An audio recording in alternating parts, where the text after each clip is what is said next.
I'm Ruth Elwood, 76 years old, and I'd just finished tying a silver ribbon around the envelope when I heard the church bells in the distance. It was a warm spring morning, the kind that makes your joints ache less than usual, and the sun filtered in soft through the lace curtains.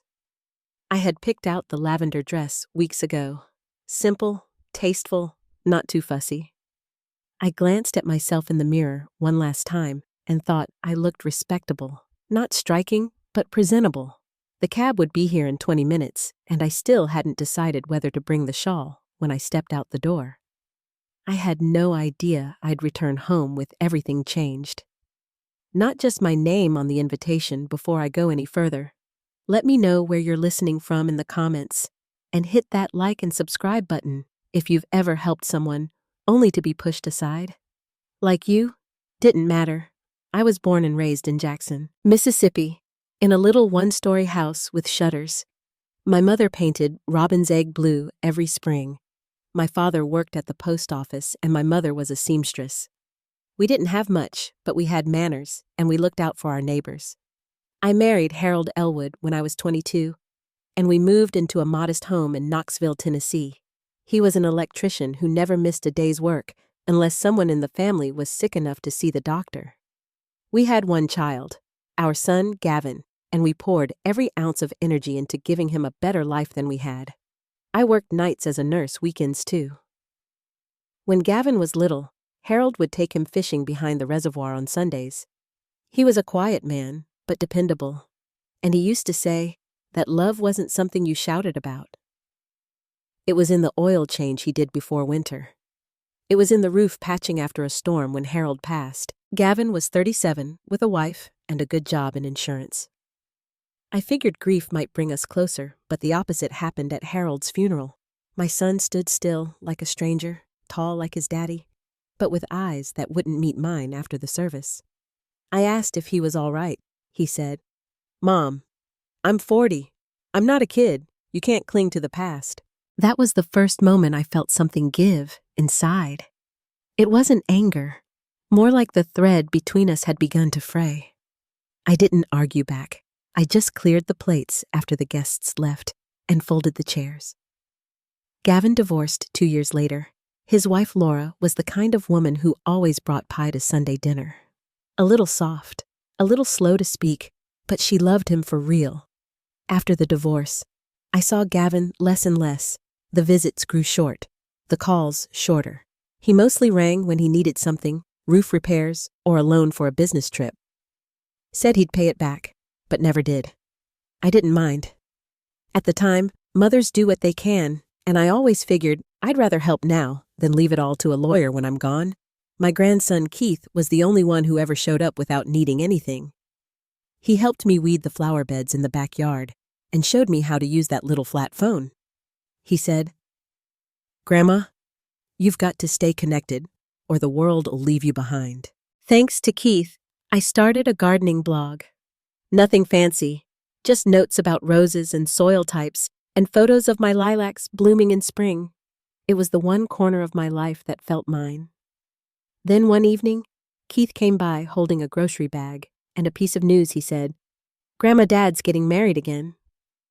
I blinked, surprised, not because Gavin was remarrying. He'd had women come and go, but because he hadn't called to tell me himself.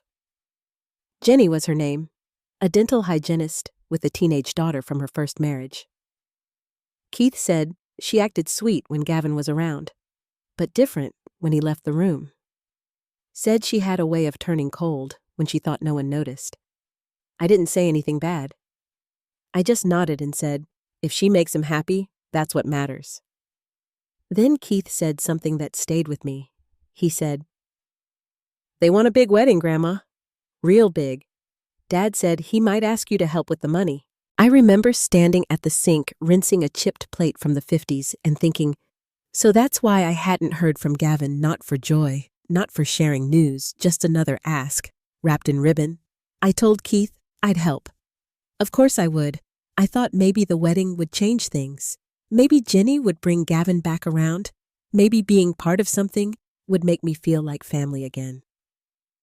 A week later, Gavin called himself his voice light and polite, and just a touch rehearsed. he said. "Mom, how's your health? You still walking all right then?" Came the number for the wedding. Cost 3 times what I'd imagined. Hilltop Manor, the most expensive place in town, with a view of the lake and a wait list for Christmas Eve. I didn't flinch. I told him I'd do it, he said. Jenny would be thrilled, and for a few weeks he called more often, told me about centerpieces and catering, and her daughter Abby. I tried not to let my hopes rise, but they did. I met Jenny once before the wedding. She shook my hand, complimented the antique clock in the hallway, and smiled in a way that didn't reach her eyes.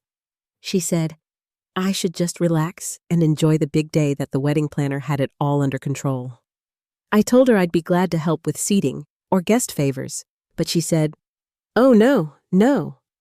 That's all handled," like it would have been too much for me to ask what table I'd be sitting at. I left that day with a strange quiet in my chest, like something was sliding into place but backwards, and I still had no idea how far it would go. The morning of the first planning meeting, I'd laid out my gray dress the night before. Simple cut pearl brooch on the collar, the same one Harold gave me for our 20th anniversary. At 9:30, I was ready. Shoes, polished hair, pulled into a neat bun. I sat in the front room with my cane leaning against the chair, waiting for the cab Gavin had arranged. He'd called the night before to remind me not to be late. "The planner's very busy," he said in a tone that sounded more like he was managing a schedule than speaking to his mother. The drive out to Hilltop Manor took just under 20 minutes. The streets of Knoxville passed by in quiet rhythm, the little diner where Harold used to get his coffee on Saturdays, the park where Gavin chased ducks when he was 6, the hospital where I worked nights for 3 decades. I hadn't been out this way in a while. The manor stood like a painting, white columns, trimmed hedges, the lake shimmering behind it. I thought about the check I'd written Gavin 2 weeks earlier. It had been a large amount more than I'd ever written on a single piece of paper, but I told myself it was worth it. Maybe it would bring us closer again. Jenny met me at the entrance. Tight beige dress, perfect makeup, hair in waves, not a strand out of place. "Eunice, finally," she said, kissing the air near my cheek. We already started. Inside, Gavin stood beside a woman in a navy pantsuit with a clipboard in hand. "Mom, this is Veronica Potter. She's organizing everything." He didn't look at me for more than a second. Veronica nodded politely and launched into her presentation ceremony on the terrace, cocktails in the garden, dinner in the main hall. Lavender, silver, and white for the color scheme. "We're keeping things elegant but not overdone," she said. I mentioned that Harold had always loved white roses. Jenny looked at me and said, "We haven't finalized the flowers yet, Eunice. Peonies are still in the running." No smile, no warmth. Just a quick shift in topic. We stepped out onto the terrace where the arch would be placed. The view was lovely. You could see all the way across the water. I asked gently, "What if it rains?" Jenny gave a small sigh, but Veronica replied calmly, "We'll hold the ceremony indoors if needed in the music parlor." Back inside, Veronica laid out the seating plan. 10 round tables of 10 plus a head table for family. I asked, "Who's sitting at the head?" Jenny answered before Gavin could speak. "Me, Gavin, my daughter Abby, my parents, my brother, and his wife, and 2 of our close friends." I paused, waiting for my name. Gavin shifted on his feet. "Mom, we thought you'd be more comfortable at another table with people your age." "I wasn't aware you invited any friends of mine," I said. "Well, we figured you'd let us know who to include." Gavin replied, voice low. "But no one asked," I said. "I assumed I'd be seated with you." Veronica adjusted her clipboard. "I'm sure we could revise the table," she offered. "Maybe squeeze in another seat." "No," Jenny cut in. "The symmetry's already finalized, and for the photographs it's important." She smiled, but it didn't reach her eyes. "You understand. A wedding's about the couple." I nodded. "Of course." Inside, I felt something fold up and press itself into a small corner of my chest. "I'll sit wherever you like." Gavin exhaled, relieved. Thanks, Mom. They handed me a draft of the guest list. I scanned it and said, "This looks longer than what we discussed. It's just a few extra people," Gavin said. "Jenny's coworkers, some of my clients, a couple of important contacts. You said 100 guests. This is over 115. "Don't be petty," Uneunice Jenny said, adjusting a bracelet on her wrist. 15 people won't make a difference. When the conversation turned to wine choices, I suggested something modest. Lauren champagne is good quality and a lot more affordable than Crystal. Jenny blinked at me. Lauren. At my wedding. She turned to Gavin. I told you this would happen. I was just making a suggestion, I said, trying to be practical. If you can't afford the wedding, just say so, Jenny said, brushing invisible lint off her dress. I didn't say I couldn't afford it, I replied quietly. Just thought we were being sensible. Let's trust the professionals, Gavin said, trying to lighten the mood. We moved on to lunch. Jenny ordered the most expensive wine on the menu without a glance at me. Talked about her first wedding, a small affair at the courthouse dinner with 20 people. This one, she said, swirling the wine in her glass, this one's the real deal. On the way back, she asked what I planned to wear. A blue dress, I told her. I wore it to a friend's wedding last year. Blue won't work. Doesn't match the palette, she said. You'll need something silver or lavender. And no brooches or collars, please. Something more updated. I'll see what I can find, I said. Later that evening, Keith called. Grandma, how was the meeting, Lavender? I told him. Everything is lavender and silver. Did they treat you all right? It was organized. Keith was quiet for a second. Be careful with Jenny. She's charming when she wants something. I've already promised to help, I said, and I always keep my word. Jenny started calling more often after that. New requests, minor changes, problems with the music, the menu, the place cards. Then came the dress. I had bought a silver gray one. Modest long sleeves, soft fabric. Jenny called the next morning. Silver is for my mother. You were supposed to wear lavender. You said silver or very light lavender, I reminded her. That's not what I meant. The dress has to match the rest of the plan. Return it. I've already paid for it. Then you'll have to buy another one, she said. I didn't argue. I just drove to a department store 2 towns over and found something that felt right. Lavender. 3/4 sleeves, clean lines. Nothing flashy. I sent her a photo. It'll do, she wrote back. But wear silver accessories. No pearls. The evening before the rehearsal, Gavin called. Mom, we've been thinking. Maybe it's best if you skip the rehearsal. It'll be crowded, lots of standing. Come straight to the ceremony. I see, I said. You understand, right? Jenny just wants things to go smoothly. I'll be there, I told him. Keith called the next night. They really told you not to come. It's fine, I said. No, it's not. You're the mother of the groom. I don't want to cause trouble. You're not causing trouble, he said. They are. The morning of the wedding, I woke up early. I put on the new dress, the silver earrings, and checked the envelope with the check one last time. I stepped out the door and into the cab. It was a sunny day, not too hot, the kind of morning that carries a silence with it, like the air is holding its breath. I arrived early. Too early, according to Miss Potter. She smiled and offered me a seat in the library while the preparations continued. We'll let you know when it's time. The room was quiet, polished, heavy with books I didn't recognize. Through the window, I watched the staff arrange the chairs, petals down the aisle, white cloth arch rising behind them.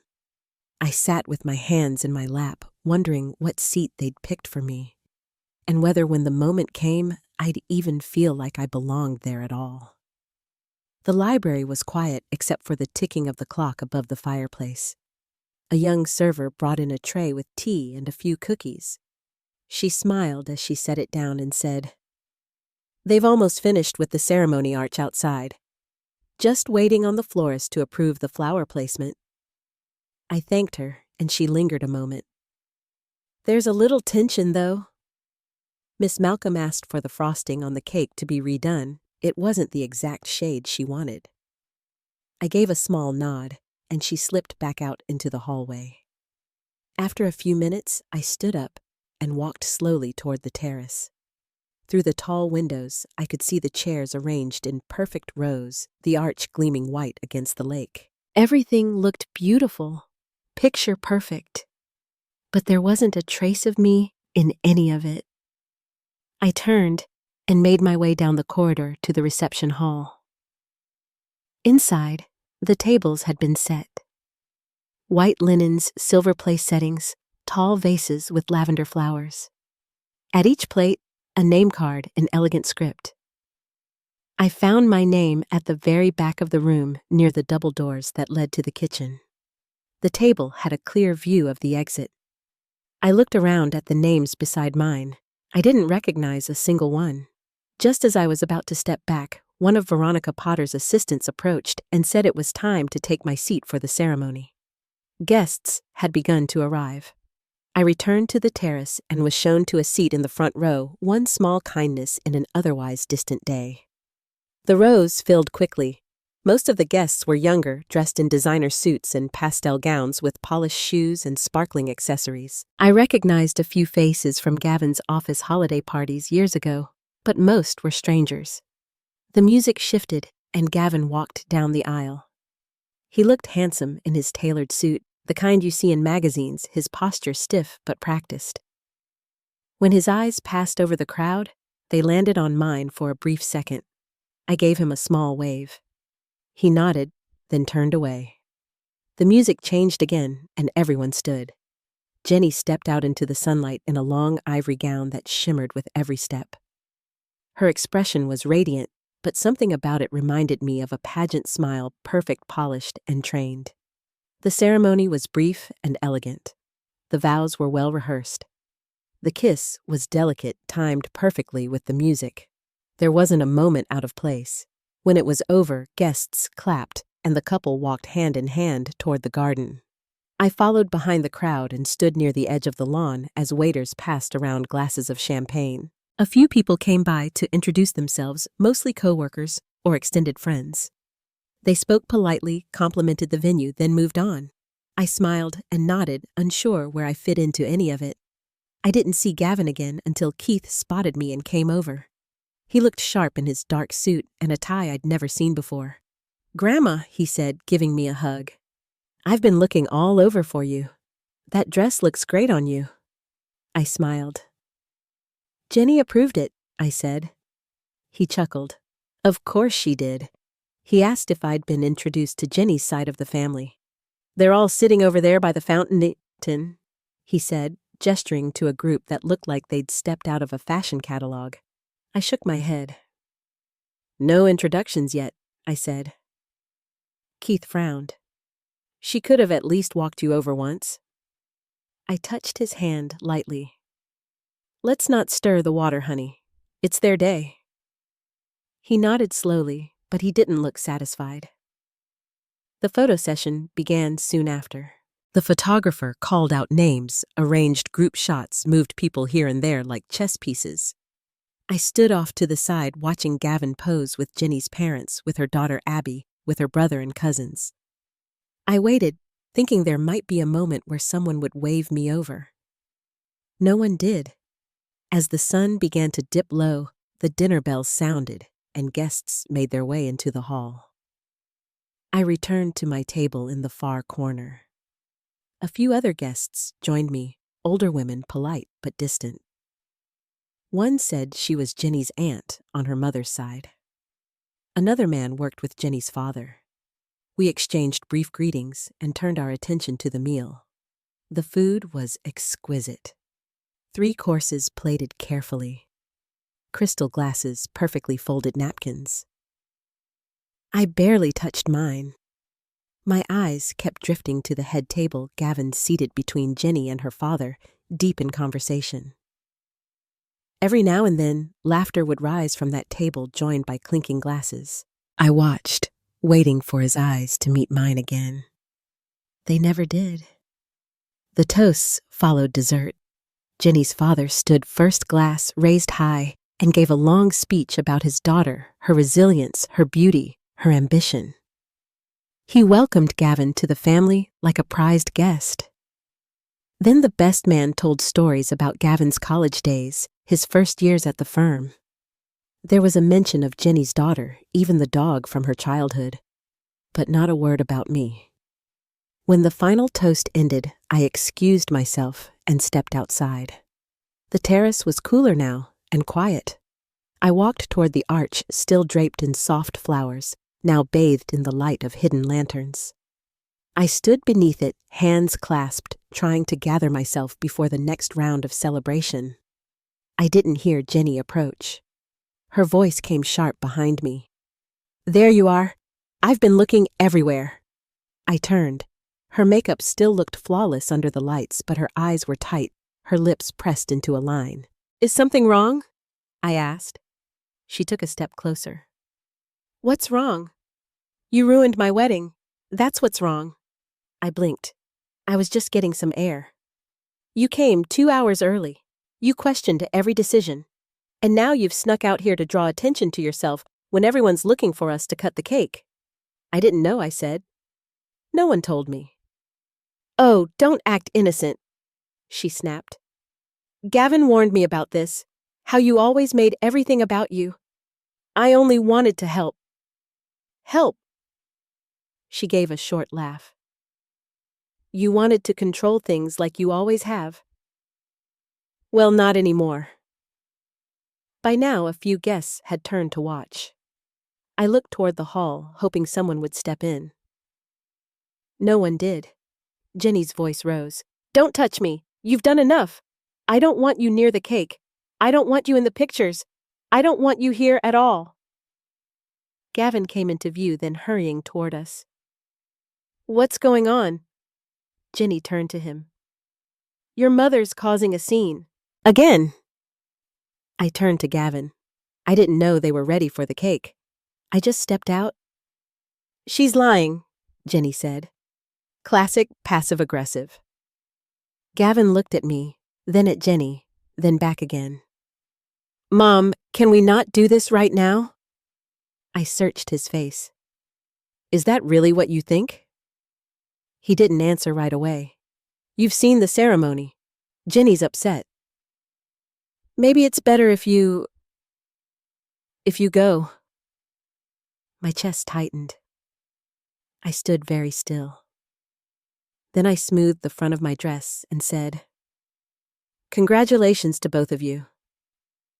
I turned and walked toward the exit. I didn't look back. In the entryway, I took my purse, my shawl. The doorman wouldn't meet my eyes. As I waited for the cab, I watched the lights of Hilltop Manor flicker behind me. Music was playing, guests were dancing, laughter echoed out onto the lawn. It was like I had never been part of it at all. The cab dropped me off just after midnight. I let myself into the house without turning on the lights. There was no sound except the clock in the hall and the faint hum of the refrigerator. My dress still held the scent of someone else's perfume from the hug Jenny gave at the ceremony, but there was nothing left of the celebration for me. I slipped off my shoes and placed them neatly by the door.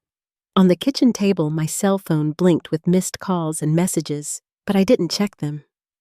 I made myself some tea and sat at the table in the dark, listening to the quiet. I didn't sleep much that night. My mind circled back to every moment of the day, Gavin turning his head away, Jenny's voice echoing across the terrace, the faces of strangers at my table. Around sunrise, I finally drifted off in the armchair. When I woke, the sky was washed in pale gray, and the house felt even larger and emptier than before. The first message I listened to was from Gavin.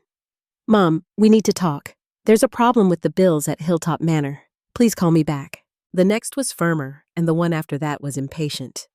By mid-morning, he was knocking at my door, hair uncombed, eyes red from lack of sleep. I opened the door and stepped aside to let him in. Gavin walked straight to the living room, not even glancing at the photographs on the mantel. "Do you have any idea what you've done?" he said, voice raised, jaw tight. "Hilltop Manor says you refused to pay the balance. They're threatening to sue us." "You can't do this. You promised." I watched him pace. I spoke quietly. "I promised to pay for my son's wedding, where I'd be a welcome guest." "I wasn't welcome, Gavin. Jenny made that very clear and you agreed." He threw up his hands. "Mom, she was nervous. She drank too much. Things got out of hand. But you can't punish us over it. We're in real trouble here. This isn't just about the money. People will talk. It'll ruin my reputation." I stood by the window looking out at the old maple in the yard. "Did you think about my place in your life when you let Jenny treat me that way?" I asked. "When you sent me home in the middle of your wedding?" He stopped pacing for a moment, ran a hand through his hair. "Look, I know you were uncomfortable. I'm sorry about Jenny, but you have to pay. It's not fair to leave us with this mess." I didn't answer at first. I poured myself another cup of tea and waited. Gavin sat down, leaning forward, his voice softer now.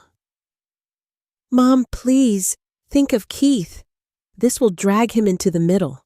You don't want that, do you?" I sat down across from him, my voice steady. "Keith is your son. He's also my grandson. But my decision isn't about Keith. It's about what's right. I spent a lifetime giving what I could." "Now I need to draw a line." He stared at me, anger rising again. "You're doing this to get back at me. You're jealous that I have a life with Jenny, that I don't need you anymore. That's what this is really about, isn't it?" I folded my hands in my lap. "No, Gavin. I'm not trying to hurt you. I'm just not going to let myself be treated this way." He stood up fast, voice shaking. "You know what Jenny was right about you. You always had to have the last word. You only cared when it suited you. I'll pay the bills myself, but you're on your own now." He stormed out, slamming the door behind him. I sat for a long time listening to the quiet. I heard the echo of his anger in the hallway, saw the family photo on the wall tilt to one side from the force of the door. I got up, straightened it, then went outside to water the roses. A little while later, Keith called. "Grandma Dad just left here. He's mad as a hornet. He says you're not going to pay." "That's right," I said. "Not after the way I was treated." He was quiet for a moment. "I understand. I wish it hadn't come to this." "I do too, honey." He asked if I wanted him to come over that weekend to help with the yard or just sit and talk. I told him I'd like that very much. After the call, I turned off my phone. I took a walk around the block, stopped by the bakery for a loaf of bread, and let myself be just another person on a quiet street for a while. That evening, as the sun set behind the maple tree, I sat on the porch and thought about everything that had changed. There was no anger left in me, just a space where it used to be. I had spent most of my life trying to make everyone else comfortable. Now, for the first time, I was ready to find out what it meant to be comfortable with myself. And even as the house creaked in the cooling air, I knew that something in me had shifted. I would not go back. The days after Gavin's outburst moved slowly. The phone rang a few times that week, but I let it go to voicemail. The house was quiet, the kind of quiet that felt different, more peaceful than before, even with the tension humming underneath. I cleaned out the garden beds, washed windows that hadn't been touched since spring, put away the last of the wedding cards that were still sitting in a pile on the sideboard.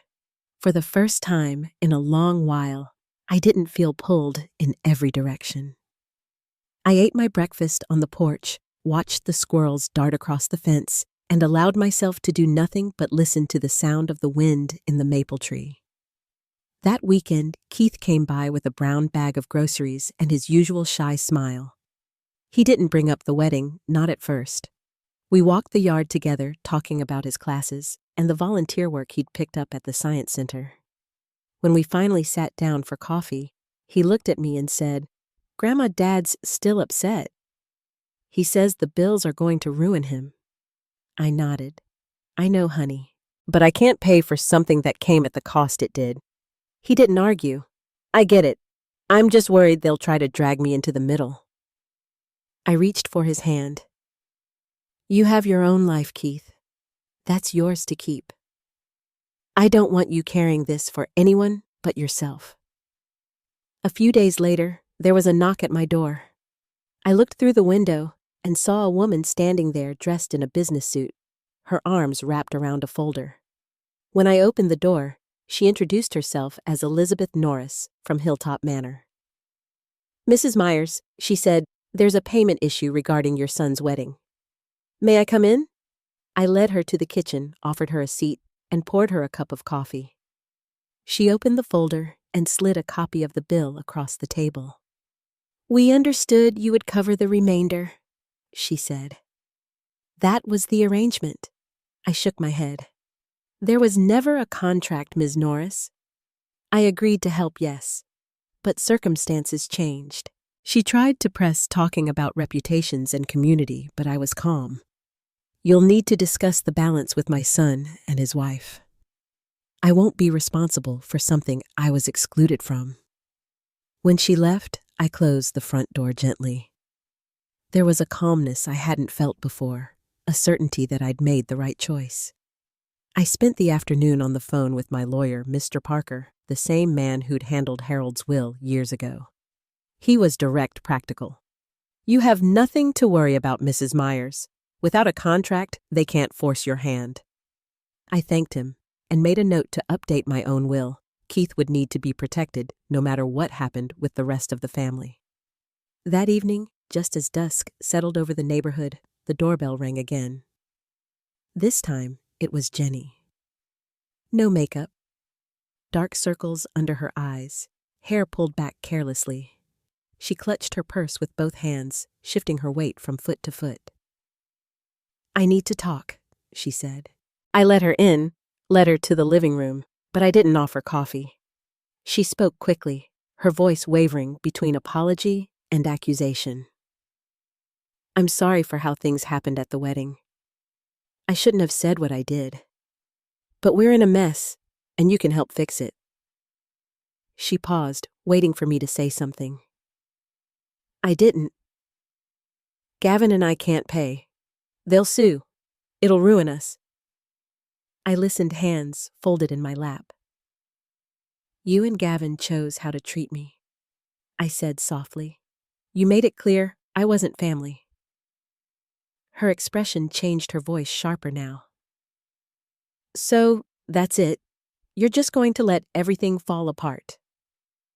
I shook my head. You'll get through it one way or another. I'm not here to clean up your choices. Jenny stood abruptly, her face pinched with anger. You're cruel, Mrs. Myers. You think you're teaching us a lesson, but all you're doing is destroying what's left of this family. She stormed out the screen door, snapping shut behind her. I sat for a while in the silence, looking at the patterns the evening light made on the walls. There was no relief in her words, only an old bitterness that seemed to have nothing to do with me. Over the next week, calls came from Hilltop Manor's attorney, and I took them all. Each time, I was polite, patient, and unmovable. You'll have to deal with my son, I repeated, and by the end of the week, the calls stopped. Keith visited more often. We worked on the garden-baked bread and talked about everything except what was happening with Gavin and Jenny. The weather changed, leaves beginning to fall in the yard. I caught myself humming as I swept the porch, not happy, not exactly, but lighter than I'd felt in years. One morning, I opened the window and let in the cool October air. There was a softness to the day, as if something heavy had finally lifted. I sat at the kitchen table with my tea, writing a new entry for my gardening blog. The words came easy. I wrote about letting go, how sometimes you have to clear away old roots to make space for something new. When I finished, I sent the post to Keith, who always read them first. He replied with a heart emoji, and for the first time in a long while, I smiled without effort. I didn't know what would happen with Gavin and Jenny. I didn't know what the town would say or what neighbors might think if rumors spread. But for once, none of that seemed to matter. I'd done something for myself, something I could stand by without apology or regret. As the day faded, I watered the last of the mums on the porch, watching the light spill across the quiet street. The world kept turning. The leaves kept falling.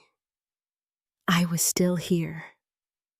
A week passed, with the air growing colder and the leaves in the yard turning brittle beneath my feet.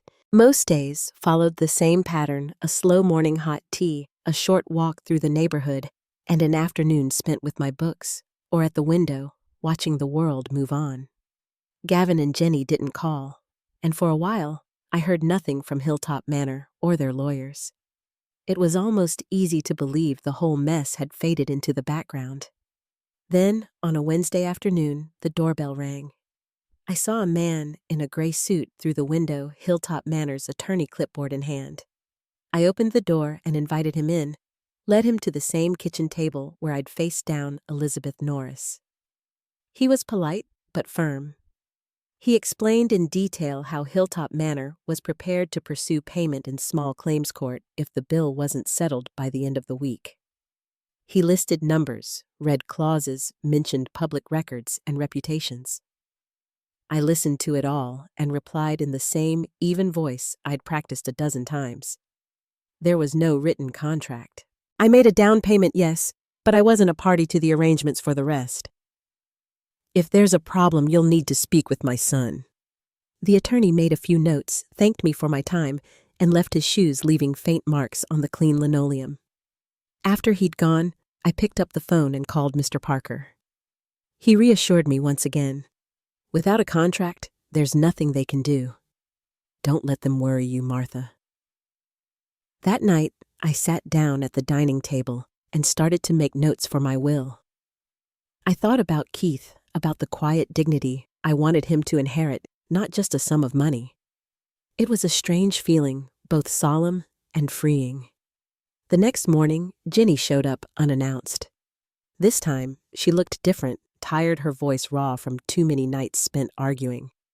She stood in the hallway, hands balled into fists, and asked to speak privately. I led her to the living room, where she sat on the edge of the couch. "We can't pay," she said, her words flat and heavy. "Gavin's tried everything, loans, calls to friends, even asking his boss for an advance." She paused, eyes searching my face for a hint of sympathy. "If you don't help, we'll lose everything. Is that really what you want?" I met her eyes and kept my voice steady. "I don't want to see anyone lose their home, Jenny. But this is a problem you and Gavin created. I was never given a seat at your table, not really. I can't keep paying for people who don't want me in their lives." Her face crumpled, frustration turning sharp. "You're heartless," she said. "You're punishing us for one bad night. Gavin will never forgive you for this." I stayed quiet. She waited for me to soften, to say I'd reconsider, but the words didn't come. After a long silence, she stood and let herself out the door, shutting with a tired click. I sat in the quiet and tried to steady my hands. For so many years, I'd taken the path of least resistance, bit my tongue, paid the bills, smoothed the way for everyone else. But now, with every no that passed my lips, I felt something new taking shape inside me. Not anger, not pride, just a sense of peace that came from holding my own ground. The days rolled on. Keith continued to visit on weekends, bringing groceries or a new book he thought I'd like.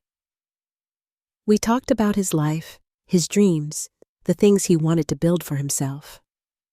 Sometimes we didn't talk at all.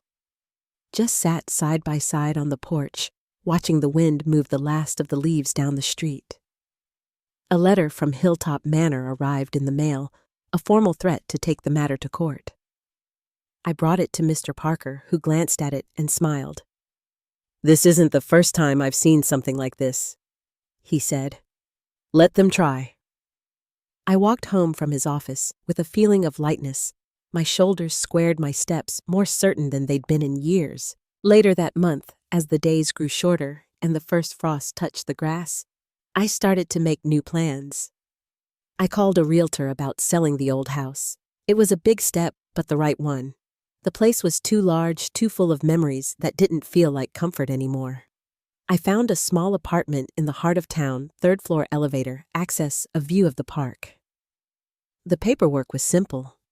The new place was clean and bright, easy to care for. I began to let go of what I couldn't carry forward. When Keith came to help me move, he looked around the sunlit apartment and smiled. "You seem different here, Grandma," he said. "Lighter." I smiled back. "I think I am." He made a pot of coffee, and we unpacked boxes side by side. As the afternoon sun filled the kitchen, I realized I hadn't felt so much at peace in a very long time. The next part of my life was starting to take shape, one decision, one small act of courage at a time. My first weeks in the new apartment passed quietly. I settled into routines that felt both strange and freeing. Early walks in the park afternoons, spent tending to pots of petunias and basil on my balcony evenings with a book, or the local radio humming softly in the background. The apartment was smaller, easier to care for. But every morning, when sunlight spilled across the kitchen tile, I found myself grateful for the change. There were no echoes of raised voices here, no reminders of slammed doors, or words that couldn't be taken back. Keith visited often. He brought pastries from the bakery down the street and unpacked the last boxes with me, asking where I wanted the photographs and knickknacks that had followed me from the old house. He seemed relieved by the lighter air in this place, as if the shadow that had hung over us both for so long had finally moved on. Sometimes we'd just sit side by side, each of us lost in thought, the city sounds drifting up through the open window. I took a class at the library on computer basics, something Keith had encouraged me to try for years. The room was filled with women and men my age, most of us nervous about clicking the wrong button or losing an email forever. I met Doris there, a former English teacher, with a laugh that bounced off the walls. She invited me for coffee after class, and we walked together to the cafe on the corner, talking about books and grandkids and how odd it felt to begin again at our age. That afternoon, for the first time in months, I didn't check my phone for messages from Gavin or Jenny. I started volunteering at the library, helping others in my age group learn to navigate the internet. On Wednesdays, I wrote a post for my gardening blog sharing stories about turning a balcony into a miniature wildflower meadow or keeping a basil plant alive through a cold winter. My circle grew readers from all over, sending small notes of encouragement, neighbors waving from their windows, Doris calling to say she'd saved me a seat at the next book club. Word made its way to me that Gavin and Jenny had paid off Hilltop Manor with help from a loan and the sale of Jenny's car. Their honeymoon was postponed, their budget suddenly much tighter than before. I didn't hear from either of them. It was Keith who filled in the blanks, never sounding accusatory, just matter of fact. "They're getting by," he told me one afternoon, "but I think the whole thing shook them up pretty good." He didn't say more, and I didn't ask. As fall faded and the first hint of frost glazed the park grass, Doris called and asked if I'd join her for a movie. We bundled up in wool coats and laughed as we navigated the old theater's steep steps. That night, walking home beneath the streetlights, she slipped her arm through mine. "It's nice, isn't it, having someone to walk with again?" she said. I squeezed her hand. "It is." There were quiet moments, sipping tea in the morning, the gentle hum of the city settling in around me at dusk, when I realized how much my life had changed. There was no bitterness left, only a strange sense of space where old hurts had once been. Keith would call and tell me he'd made a new friend or aced a biology exam, and I'd listen content just to be part of his world. One afternoon, while helping a gentleman in the library set up an email account, I recognized his name from years ago, a doctor I'd worked with at the hospital. Robert Fleming, now retired widowed, with a gentle voice and steady hands. We caught up in the quiet way old friends do, speaking softly about the years that had passed and the ways life keeps surprising us. He invited me for coffee the next week, and I found myself looking forward to it in a way I hadn't felt in years. By the end of the month, I'd learned how to video chat order groceries online and connect with a world much bigger than the four walls I used to call home. My life was smaller in some ways, but wider in others. I no longer felt like a ghost haunting the edges of someone else's celebration. I was building something of my own. Keith dropped by on a Saturday morning with a box of old photos he'd found in the attic. We spread them out on the dining table, pictures of Gavin as a boy Harold, with his arm around my shoulders, me in a dress I'd sewn myself decades ago. There were no tears, only a quiet gratitude for what had been and for what was still possible. As the sun set behind the park, casting the apartment in golden light, I stood at the window and watched the world below. I felt rooted and free all at once, no longer held in place by guilt or fear, but by choice. The story wasn't over, not for me, not for any of us. There would be more changes ahead, I was sure of that. But for the first time, I wasn't afraid of what might come next. Spring brought a softness to the air, and for the first time in many years, I felt myself living fully in each new day. The balcony outside my apartment was bright with flowers, petunias, daisies, a little pot of basil that Keith had given me. Most mornings, I'd open the window, let in the birdsong, and breathe in the fresh air, feeling a sense of peace that still surprised me.